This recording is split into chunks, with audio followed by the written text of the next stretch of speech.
नमस्ते दोस्तों, good morning. कैसे हो आप? आज हम आर्टिकल 13 पढ़ेंगे। तो चलिए स्टार्ट करें। आर्टिकल 13 में आर्टिकल 13 एक सबसे पहले स्टार्ट करते हैं। भारत के राज्य क्षेत्र में विधि या कानून जिसका निर्माण भारत के संविधान के लागू होने से पहले हुआ, जो वर्तमान संविधान के लागू होने के आधार पर ऐसी विधि या ऐसा कानून जो भारत के संविधान के लागू होने से पहले लागू हुआ और संविधान लागू होने के बाद वह विधि या कानून जो वर्तमान संविधान को लागू करने में बाधा उत्पन्न करे या जो वर्तमान कानून के खिलाफ हो, तो उस विधि को हम शून्य घोषित करेगा राज्य। मतलब ऐसी कोई विधि जो संविधान के निर्माण होने से पहले बन गई है और अब जब संविधान लागू हुआ उसके बाद जो विधि बनी है उन दोनों में विरोध हो, तो पूर्व विधि को शून्य घोषित कर देंगे, क्योंकि वो व्यक्ति के विकास के लिए आवश्यक नहीं है, वो मूल अधिकारों का उल्लंघन करती है।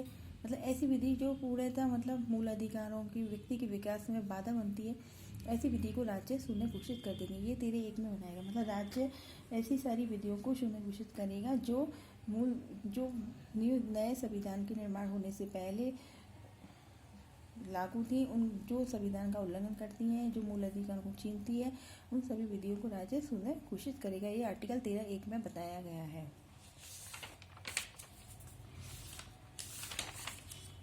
आर्टिकल 13(2) राज्य कोई ऐसी विधि का निर्माण नहीं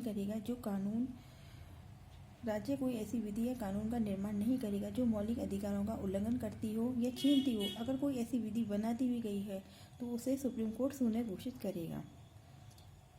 मतलब राज्य ऐसी कोई विधि नहीं बनाएगा जो मौलिक अधिकारों का उल्लंघन करती हो, ये व्यक्ति के विकास में बाधक है। राज्य इसी प्रकार की कोई विधि नहीं बनाएगा। अगर राज्य ने इस प्रकार की कोई विधि बना दी गई है तो उसको सुप्रीम कोर्ट शून्य घोषित करेगा। इसी बीच में एक नया केस आया था सायरो बानो को, जिसमें पहले सायरो बानो बनाम भारत संघ 3 तलाक वैलिड था, पर सुप्रीम कोर्ट ने 2017 में 3 तलाक को अवैध घोषित कर दिया गया। और जो 3 तलाक को करने की इच्छा रखता है तो उस व्यक्ति को 3 साल की सजा और जुर्माना दिया जाएगा, और उस महिला के लिए भरण पोषण और उसके बच्चों के लिए भरण पोषण भी दिया जाएगा। इस प्रकार 3 तलाक को अवैध घोषित किया गया। समय समय पर राज्य ऐसी विधि को अवैध ठहराता है या ऐसी विधि जो मौलिक अधिकारों का उल्लंघन करती है उनको शून्य घोषित करेगी सुप्रीम कोर्ट। समय समय पर अगर राज्य कोई ऐसी विधि बनाता है तो उसको सुप्रीम कोर्ट घोषित करेगी। देखेगी सुप्रीम कोर्ट कि वो उस व्यक्ति के विकास में वो बाधक बनती है या उसके मौलिक अधिकारों का उल्लंघन होती है या आर्टिकल 14 का उल्लंघन है या आर्टिकल 15 का उल्लंघन है। इस आधार पर उस विधि को अवैध ठहराया जाएगा। तो ये जो 3 तलाक था वो आर्टिकल 14 का उल्लंघन करती थी, इस आधार पर इसको अवैध घोषित किया गया। आर्टिकल 13(2) में जो न्यायिक मूल्यांकन है, जिसमें मतलब व्यवस्थापिका द्वारा निर्मित कोई कानून और कार्यपालिका द्वारा लागू किया गया कोई भी कानून, व्यवस्थापिका द्वारा निर्मित कानून मतलब संसद द्वारा बनाया गया कोई कानून और कार्यपालिका द्वारा लागू किए गए कानूनों की जांच सुप्रीम कोर्ट करता है, उसी को हम न्यायिक मूल्यांकन कहते हैं। न्यायिक मूल्यांकन का जो आधार है वो 13(2) आर्टिकल 32 और 226 के आधार पर है। भारत के संविधान में जो न्यायिक मूल्यांकन शब्द है उसका स्पष्ट कोई उल्लेख नहीं किया गया कि इस आर्टिकल में न्यायिक मूल्यांकन का स्पष्ट उल्लेख हो, पर हम इसको आर्टिकल 13(2) के आधार पर ही मानकर करते हैं। न्यायिक मूल्यांकन जो शब्द है उसको अमेरिका के संविधान से लिया गया है।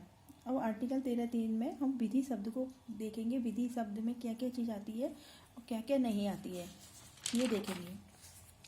विधि के अंतर्गत भारत के राज्य क्षेत्र में विधि का बल रखने वाला कोई अध्यादेश, आदेश, विधि, नियम, विनियम, अधिसूचना, रूढ़ि और प्रथा ये तब तक लागू होगी जब तक कि उन्हें संसद या न्यायालय द्वारा वैध लागू किया गया हो। संसद या न्यायालय द्वारा अगर उनको समाप्त कर देती है ऐसी विधि या प्रथा या अध्यादेश को, तो उसका वो विधि प्रभाव भी नहीं रखते हैं। सावानो का केस था एक सुप्रीम कोर्ट ने, जिसमें मुस्लिम विवाह विच्छेद पत्नियों को जीवन पर्यंत भरण पोषण देने का निर्णय दिया गया था, जबकि परंपरागत प्रथा में केवल इद्दत की अवधि तक ही भरण पोषण दिया जाता था।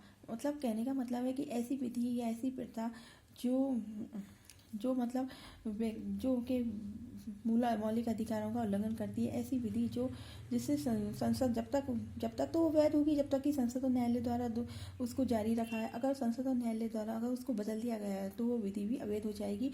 और मतलब समय की परिस्थितियों के हिसाब से विधियों को भी बदलना पड़ता है कि विधि एक जैसी नहीं होती है।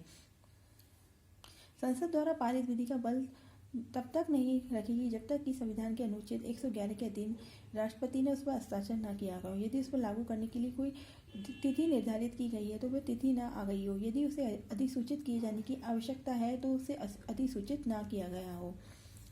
मतलब आर्टिकल 13(3) में जब तक वो विधि वैलिड रहेगी जब तक कि वो संसद द्वारा उसको वैध बनाया गया हो और न्यायालय द्वारा उसको कानूनी रूप से वैध ठहराया गया हो और उसको शून्य घोषित ना किया गया हो, उसको निरसित ना किया गया हो, उसको समाप्त ना किया गया हो, तब तक वो विधि वैलिड रहेगी। जैसे कि सावधानों के केस में भरण पोषण का अधिकार जीवन पर्यंत दिया गया था, क्योंकि उससे पहले जो भरण पोषण का अधिकार था मुस्लिम विधि में वो महिलाओं को इद्दत की अवधि तक ही मिलता था। पर सावधानों के केस के बाद वो जीवन पर्यंत दिया गया है। मतलब इस प्रकार हम प्रथा और रूढ़ी और विधि को व्यक्तियों के विकास के लिए और उनका समानता के अधिकार का जो उल्लंघन ना हो उस आधार पर हम बदलते रहते हैं। आर्टिकल 13(4) में जो 24वां संशोधन 1970 इंदिरा गांधी की सरकार द्वारा जोड़ा गया। आर्टिकल 34 में अनुच्छेद 368 की प्रक्रिया के माध्यम से किए गए संविधान संशोधन।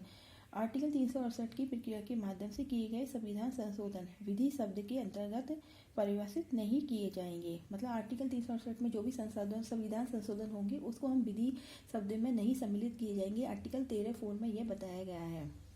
जैसे कि आर्टिकल 13(1) में ये कहा गया है कि संविधान की पूर्व विधियाँ जो कि संविधान का उल्लंघन करें, जो मौलिक अधिकारों का उल्लंघन करें तो उनको राज्य शून्य घोषित कर देगा। आर्टिकल 13(2) में राज्य को ऐसी विधि नहीं बनाएगा जो मौलिक अधिकारों का उल्लंघन करती है। आर्टिकल 13 में विधि शब्द की वो परिभाषित किया गया है। विधि के अंतर्गत कोई आदेश नियम उपनियम विधि प्रथा रूढ़ी आदि हैं। और 13(4) में जो संविधान संशोधन प्रक्रिया है आर्टिकल 368 के तहत उसको 13(4) में नहीं लिया गया है। इस प्रकार हमने आर्टिकल 13 को अच्छी तरह से समझ लिया है। आपको कुछ समझ में आया तो प्लीज़ इसको शेयर लाइक एंड कमेंट कीजिए। धन्यवाद।